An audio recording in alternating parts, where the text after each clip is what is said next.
नमस्कार साथियों, मैं अजय कुमार। गणतंत्र दिवस के अवसर पर झांकियां निकालने का प्रचलन है।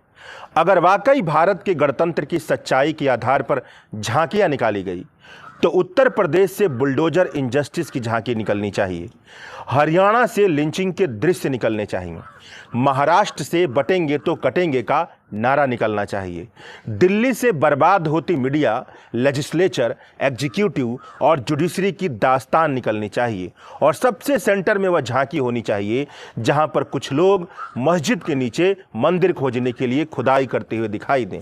इस तरह से आप ईमानदारी से सोचते जाइए तो कई ऐसी झांकियां निकल सकती हैं जो भारत के गणतंत्र को हकीकत में बतलाएंगी। पाताल लोक वेब सीरीज में एक डायलॉग है कि यह जो दुनिया है ना, दुनिया ये एक नहीं 3 दुनिया है। सबसे ऊपर स्वर्गलोक जहां पर देवता रहते हैं, बीच में धरती लोक जहां पर आदमी रहते हैं और सबसे नीचे पाताल लोक जिसमें कीड़े मकोड़े रहते हैं। अब आप ईमानदारी से सोचकर बताइए कि भारत के गणतंत्र को आप किस लोक में रखेंगे। भारत के संविधान की बुनियाद पर तौला जाए तो हमारा गणतंत्र पाताल लोक में मौजूद दिखाई देगा। तो चलिए इस वीडियो में हम इसी विषय पर बात करते हैं कि कैसे हमारा गणतंत्र पाताल लोक में पहुंच चुका है। गणतंत्र का बुनियादी मतलब होता है कि ऐसा तंत्र जो गण यानी जनता से चलता हो, ऐसा सिस्टम जिसमें जनता की भागीदारी हो, सबकी भागीदारी हो, डिसीजन मेकिंग की ऐसी प्रक्रिया जो खुले में सबके सामने होती हो, बहस और विचार विमर्श पर आधारित हो। गणतंत्र को अंग्रेजी में रिपब्लिक कहा जाता है। अंग्रेजी का रिपब्लिक लैटिन के रेस पब्लिका से आया है। इसका मतलब यह हुआ कि पब्लिक के बीच की चीज। कहने का मतलब यह है कि गणतंत्र में सबसे बुनियादी आधार जनता है, जनता का आपसी संवाद है। जनता के आपसी बहस के बाद ही सामाजिक, राजनीतिक और आर्थिक क्षेत्र में किसी फैसले तक पहुंचना गणतंत्र होना कहलाएगा। भारत के संविधान को ही देख लीजिए। भारत का संविधान किसी राजतंत्र का संविधान नहीं है जो किसी एक राजा की मनमर्जी पर चलता हो। किसी धर्मतंत्र का संविधान नहीं है जहां पर किसी धर्म की प्रधानता हो। किसी कुलीन तंत्र का संविधान नहीं है। ऐसा संविधान नहीं है जो यह कहता है कि यह देश अंबानी, अडानी और मोदी के हिसाब से चलेगा। ऐसा संविधान नहीं है जो यह कहता है कि यह देश किसी राष्ट्रीय स्वयंसेवक संघ के विचारक के आधार पर चलेगा। बल्कि भारत के संविधान के केंद्र में जन कल्याण है। आर्थिक, सामाजिक, राजनीतिक न्याय की बात की गई है। पॉलिटिकल, सोशल और इकोनॉमिक जस्टिस की बात की गई है। सेक्युलरिज्म, धर्मनिरपेक्षता, बंधुत्व और समाजवाद की बात की गई है। यानी जब जनता इस विषय पर बहस करेगी, मतलब के लिए अपने लिए क्या अच्छा है और क्या बुरा है, ऐसे विषयों पर जब फैसला लेने की कोशिश करेगी, विचार विमर्श करेगी, तब जनता गणतंत्र को पूरी तरह से अपनाएगी और तब भी उसे इतनी आज़ादी नहीं मिली है कि वह जनता के खिलाफ ही चली जाए, जन कल्याण के खिलाफ ही चली जाए, संविधान के खिलाफ ही चली जाए। उसे संविधान के दायरे में ही अपनी बहस करनी पड़ेगी। भारत के संविधान में मौजूद जन कल्याण के मूल्यों के खिलाफ वह नहीं जा सकती है। अब इस आधार पर आप भारत के गणतंत्र को तौल कर देखिए, आपको क्या दिखेगा। भारत के गणतंत्र में जनता ही गायब है। जनता के लिए जनता के जरिए किया जाने वाला बहस और विचार विमर्श ही गायब है। इस आधार पर लिया जाने वाला फैसला गायब है। जितनी भी पॉलिटिकल पार्टियां हैं वह सब कहती हैं कि वह जनता की भलाई के लिए लड़ रही हैं, मगर उन सबके भीतर जनता नहीं है। कोई एक नेता है और उस नेता की भक्ति में लगे कार्यकर्ता हैं। राजतंत्र टाइप का मामला दिखता है, जिनका 5 साल एक ही मकसद होता है कि नेता को जनता के सामने इतना बेचा जाए कि जनता नेता को सत्ता में पहुंचा दे। किसी तरह का विचार विमर्श नहीं होता है, किसी तरह की बहस नहीं होती है। पॉलिटिकल पार्टियों की प्रोपेगेंडा को बेचने के लिए पॉलिटिकल पीआर की बड़ी बड़ी कंपनियां हैं। पॉलिटिकल पार्टी और नेता की छवि इस तरह से बनाने के लिए ताकि वोट की गोलबंदी नेता के पीछे हो सके, सैकड़ों करोड़ रुपए का ठेका लेती हैं। इन्हीं के दम पर पॉलिटिकल पार्टियां गणतंत्र और लोकतंत्र का दावा करती हुई दिखाई देती हैं। नरेंद्र मोदी का पूरा कैरियर उठा करके देख लीजिए। वहां से पॉलिटिकल पीआर की कंपनियां हटा दीजिए, प्रचार प्रसार पर खर्च होने वाला करोड़ों रुपए का भयंकर पैसा हटा दीजिए, आपको कुछ भी नहीं दिखाई देगा। अनुमान है कि साल 2024 के लोकसभा चुनाव में 1 लाख करोड़ से ज्यादा का पैसा खर्च हुआ है। तकरीबन 99% विधानसभा और संसदीय सीटों पर उम्मीदवार करोड़ रुपए खर्च करके चुनाव लड़ते हैं। ऐसे में मुश्किल से 15,000 रुपए प्रति व्यक्ति आमदनी वाले भारत में, जहां पर 15,000 भी मैं ज़्यादा बोल रहा हूं, प्रति व्यक्ति आमदनी नहीं है, भारत में 99% जनता तो कभी चुनाव लड़ने का सपना ही नहीं देख सकती है। यानी चुनावी मैदान से गणतंत्र पूरी तरह से गायब हो चुका है। इन सबके बीच से होता हुआ, या यह कह लीजिए कि गणतंत्र के रास्ते से बिल्कुल अलग हट करके सत्ता तक पहुंचने का जो रास्ता बना है, उससे जो सत्ता संरचना बनी है, वहां तो दूर दूर तक गणतंत्र नहीं दिखाई देता है। एडमिनिस्ट्रेशन, जुडिशरी, पार्लियामेंट, लेजिस्लेचर, इन सभी जगहों में ज़्यादातर हिस्सा एक ऐसे नेटवर्क में तब्दील हो चुका है जो अपनी भलाई से ज़्यादा किसी चीज़ को तवज्जो नहीं देता है। उसकी प्रतिबद्धता संविधान के प्रति होनी चाहिए थी, उसकी प्रतिबद्धता उसके प्रति नहीं है। उसे ना तो किसी लोकतंत्र से मतलब है, ना गणतंत्र से, ना संविधान से, किसी चीज़ से मतलब नहीं है। चुनाव आयोग को उठा करके देख लीजिए एक उदाहरण के तौर पर, वह भी एक संस्था है।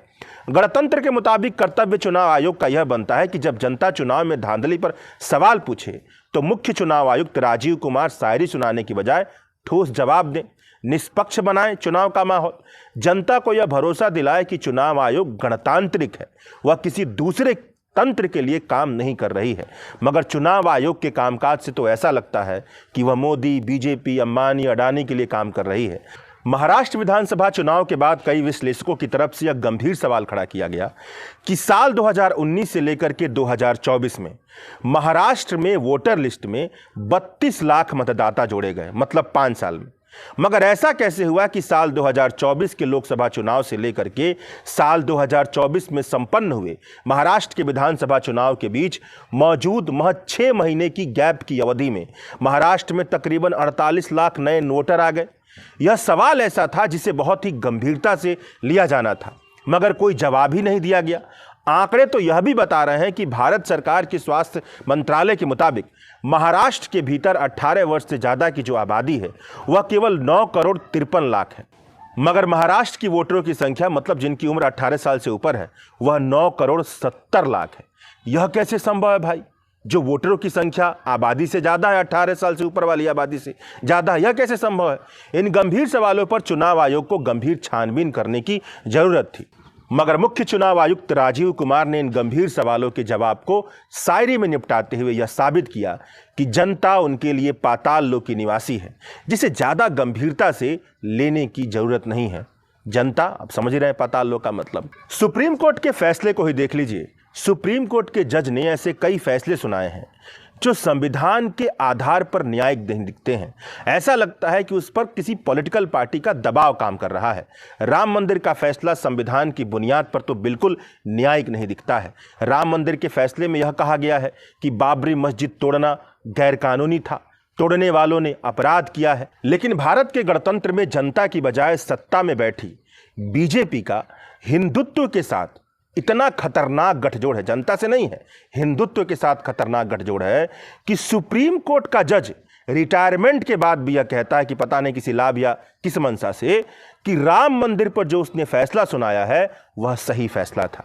यह बताता है कि भारत की सत्ता संरचना में ऐसा विचार हावी है जो गणतांत्रिक नहीं है, ऐसा विचार हावी है जो भारत को हिंदू धर्म के कर्मकांडीय पहचान से परिभाषित करना चाहता है।